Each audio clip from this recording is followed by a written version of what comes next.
Hi. So I'm sure in life, somewhere, somehow, you felt you need a change. We all feel at times we need a change. The question is how to change. Sometimes we are basically stuck for one of two reasons. The first is we have an attraction, somebody that's, God forbid, on drugs. So many people want to get off drugs.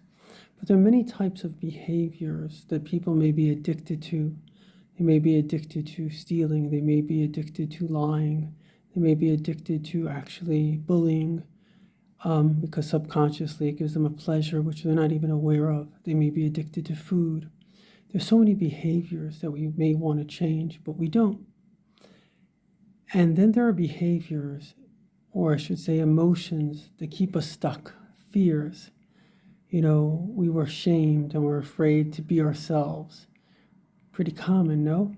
So how do we overcome these things? Because if you're going in a direction that you don't want to go, every emotion is energy in motion. If you contain this energy, you're in motion.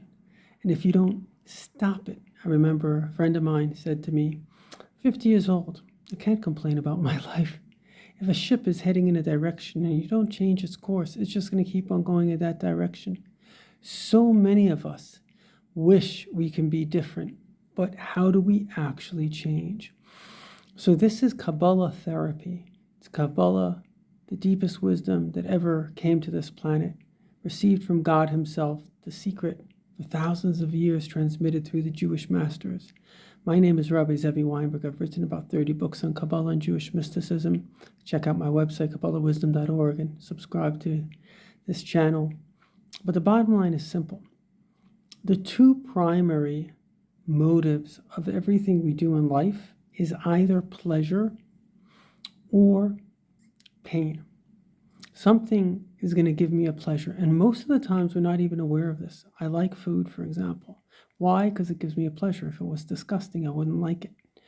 I like a good conversation. It gives me pleasure. I like intimacy. It gives me pleasure. But there are also holier things that I like that give me pleasure. I love studying Torah. I love helping people. Those also give me pleasure.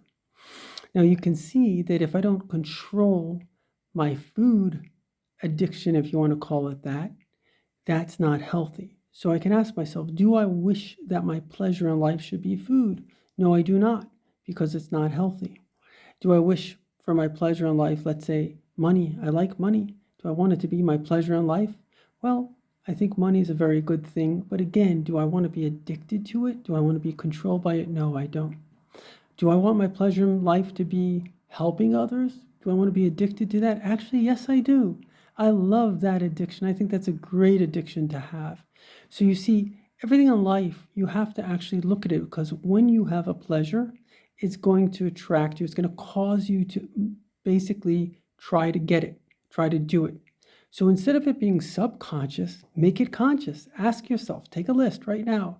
Write down all the things that give you pleasure. Then ask yourself, do I want this thing to give me pleasure? How much pleasure do I want it to give me? Do I need to balance it?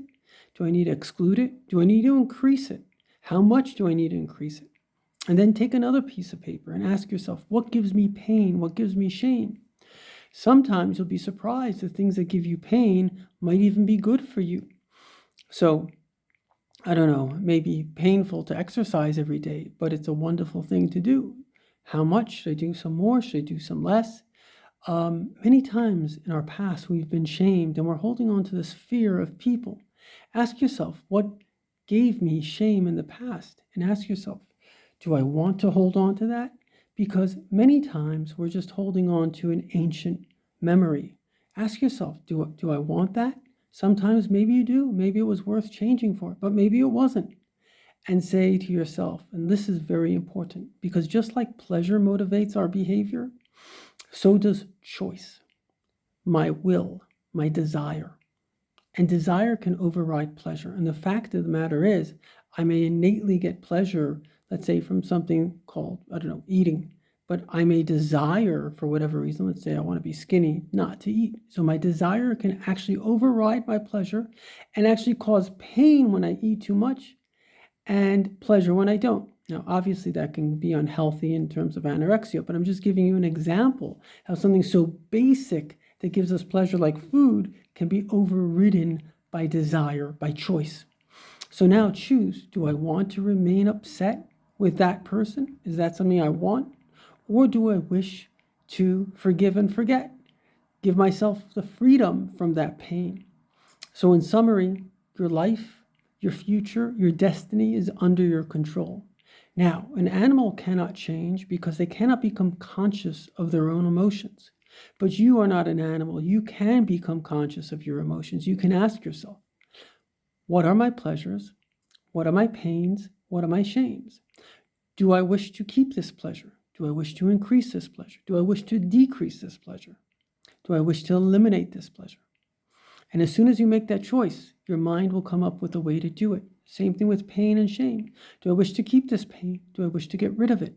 Do I wish to keep this shame? Do I wish to get rid of it? And the moment you do that, the moment you make a decision, as long as you have decent access to your own emotions because you're humble, an arrogant person, the emotions control them.